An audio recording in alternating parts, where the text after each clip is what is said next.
From Victor Osimhen to Lautaro Martinez and Dusan Vlahovic, the Serie A boasts a lineup of incredibly thrilling strikers in European football. Yet, among these renowned names, there emerges a young sensation at Atalanta who possesses the potential to outshine them all. At just 20 years old, Rasmus Hojlund moved from Manchester United from Atalanta for a reported fee of 75 million euros plus 10 million euros in add-ons. All of this came in just one season of playing in a top 5 European league. Having joined Atalanta no less than a year from Austrian side Sturm Graz, Hojlund's exceptional season in Italy exceeded all expectations. He has truly captured the global football community's gaze. Offers from PSG and Chelsea came along the timeline, but only one club stood the test of time: Manchester United.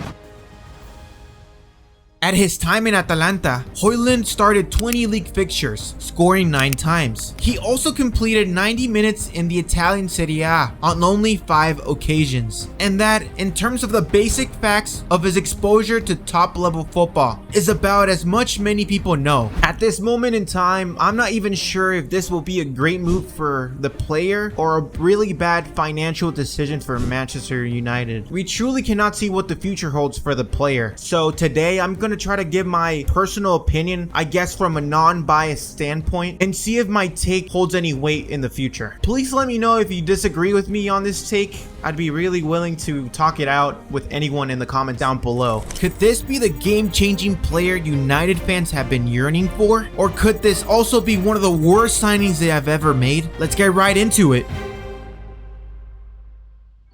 Following an impressive start to his senior career at Copenhagen, which saw the young striker make 32 appearances for the club and bag 5 goals, Hojlund then earned a move to Austrian Bundesliga side Sturm Graz, where he played for less than a year, picking up an impressive 12 goals and 4 assists in just 21 games. And this stay with Sturm Graz didn't even last 1 year, as he already had amassed some attention from Atalanta in August of 2022 for no less than 17.2 million. From just 17.5 million to 75 million pounds. And I believe that percentage is, let me look it up a little bit. That is a 328% increase from his initial value in just 1 year. That is like the craziest return I've ever seen on a player, especially for a player in this inflated market. After that, Hojlund quickly adapted to life in one of the Europe's top leagues and managed to bag 9 goals and 4 assists in 32 league games, which quickly showed Italian football precisely what he could do. Under Gianpiero Gasperini, the Italian club has become known for its entertaining football, but the club as a whole has also developed into one of the best in the business at buying young players with bags of potential and turning them into the kind of talents that the biggest clubs in Europe are desperate to sign. Over the years, we've seen countless examples like Christian Romero, Dejan Kulusevski, which now plays for Spurs, which is kind of weird, and Frank Kessie, which I never knew he even played for Atalanta,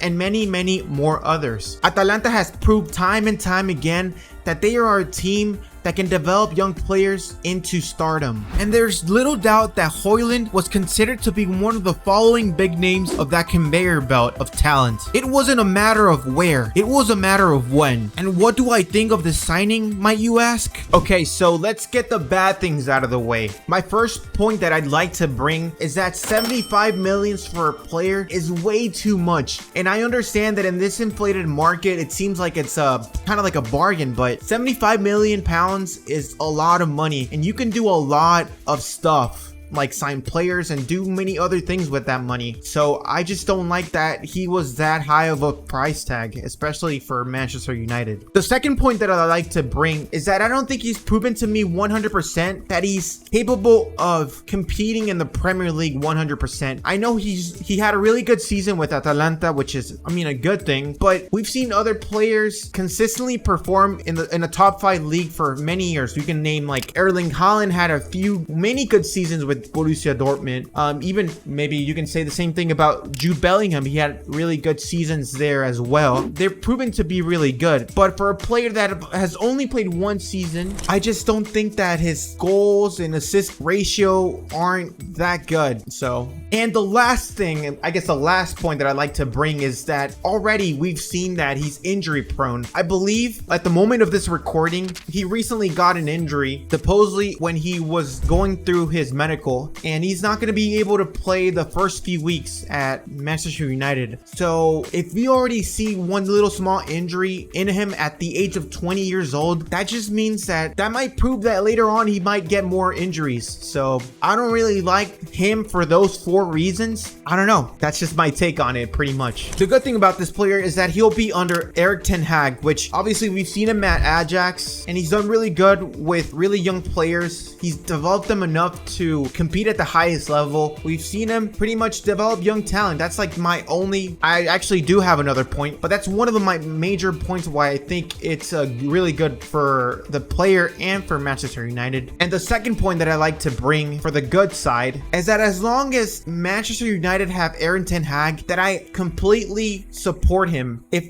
Erik ten Hag wanted to buy the player, that means that he saw something in him that we just can't see for sure. And I'm obviously not going to see as a watcher of the sport. So those are my, I guess, my good and my bad takes. Please leave your opinions on the comments down below. I would love to talk about it and kind of debate other people about it. Also, let me know if you like this sort of content from me. This is the first time I've ever done something like this. So until the next one, peace out. Appreciate it.